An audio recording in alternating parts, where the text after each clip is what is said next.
So my son's going to town here. We're going to isolate this one off with ball valves. So this is all part of a VRF system, every one of these air handlers, and they did not put ball valves to isolate the units. So if you ever had to work on a leaky evaporator or look for anything or do anything, you could not isolate them. Basically, the refrigerant circuit is open, so you lose everything and have to shut down the whole entire thing just to service one item. That was stupid.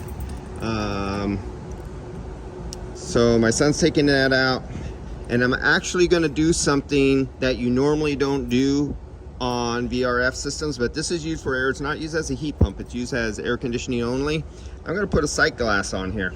Always wanted one of those on a VRF system, and you know, they don't put them on, but this system actually is probably going to be ripped out in about a year. This area of the building is planned to be deconstructed and reconstructed later on.